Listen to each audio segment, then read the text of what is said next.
I was 26 when everything changed.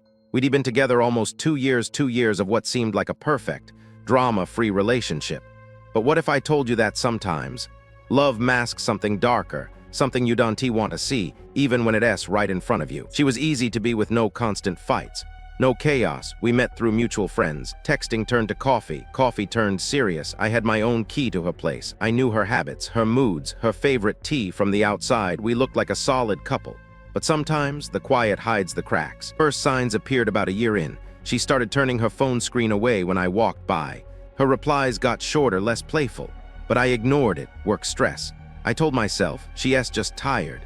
I explained it all away because I didn't want to believe something was wrong. One night, she sat in her kitchen, barely listening, fixated on her phone. I asked if everything was okay. She smiled quickly, said she was just thinking. I let it go. Then came the late replies, the disappearing for hours without a word. Each excuse was plausible: walks, dead phone, friends. I didn't push, not yet. A few months before it all ended, I decided to surprise her. Came home early, unlocking the door. She rushed out of the bedroom. Caught off guard. "You early," she said, laughing, but the air was tense. Something felt off. A mug on the table wasn't mine. She said a friend stopped by. I believed her again. The feeling I was ignoring started to get heavier. Not proof, just a gut feeling. Some days, laughter and talks about the future. Other days, she was distant, irritated, closed off. My brain screamed.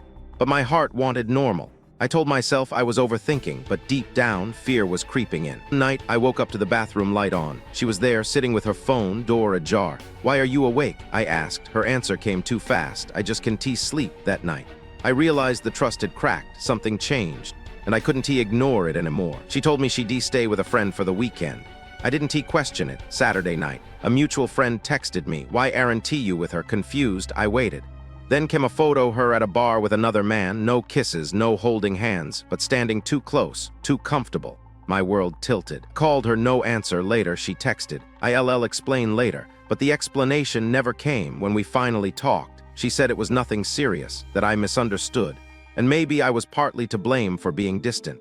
That moment broke something I couldn't go back. All the small signs suddenly made sense. The hidden phone screen, late replies, tension, the stranger's mug. That night in the bathroom, it wasn't a shock. It was a slow, painful realization that truth had been there all along, buried beneath doubt and love's denial. We broke up quietly. No shouting, no huge fights. The worst pain wasn't the truth itself, but how long I let myself ignore it. How love blinded me to the warning signs. I wasn't stupid, I was in love. And sometimes love is the blindfold that keeps us from seeing the truth. Now I know this: if you constantly justify or explain away your worries about a relationship, that anxiety isn't random. It's a sign, not always loud, sometimes whispering. But it's there, waiting. Ignoring it isn't courage, it's denial. Listening, that's where it all begins. Love can be a quiet trap. When trust fades, silence fills the cracks. You don't have to catch the loud explosion to know something's wrong. Sometimes it's the absence of noise that screams the loudest. Don't let the silence fool you. It's a warning, if you're willing to listen. I replayed moments again and again, her hiding the phone, the empty excuses, that mug. Each detail stung sharper. Why didn't I see it sooner? Because love is stubborn. Because hope is louder than fear. Because sometimes we choose comfort over truth, even when it hurts more in the end. I didn't want to be the jealous guy. I didn't push. I didn't want to create fights over suspicions, so I swallowed my doubts, hushed my fears, told myself it was all in my head. But that silence cost me more than I ever imagined. Sometimes silence protects others but destroys ourselves. That mug wasn't just a cup, it was proof of small lies that pile up to drown trust. A guest who just stopped by, frequently.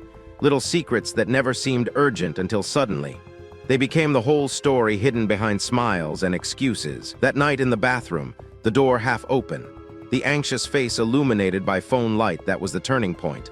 I realized that our love wasn't just complicated, it was cracking apart beneath me.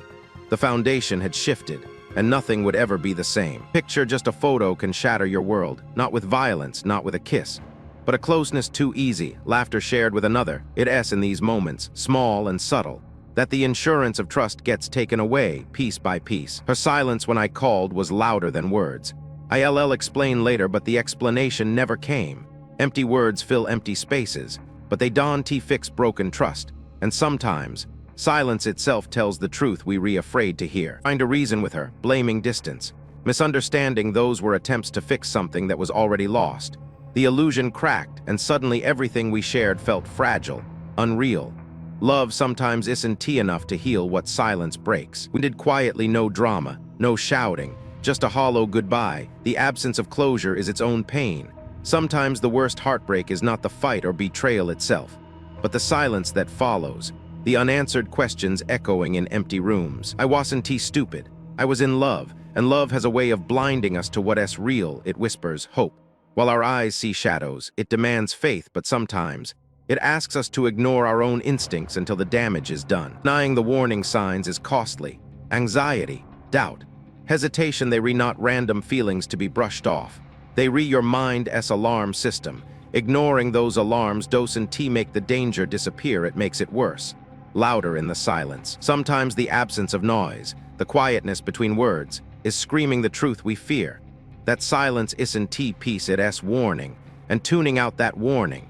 That's the moment we lose ourselves in a story we no longer control. Facing the truth means fighting your own denial. It's painful, raw, and lonely, but it's also liberating, because only when you stop making excuses and start seeing clearly can you find your way out of the dark, back into the light of self-respect and hope. So what about you? How long will you explain away those uneasy feelings? When will you stop ignoring the small signs? Because sometimes the silence isn't peaceful, it's screaming. And whether you listen or not, that's on you. Love, trust your heart, but trust your instincts too. They read the compass pointing through the fog. Let silence be your enemy. Sometimes the hardest truths bring the greatest freedom. What will you choose to hear?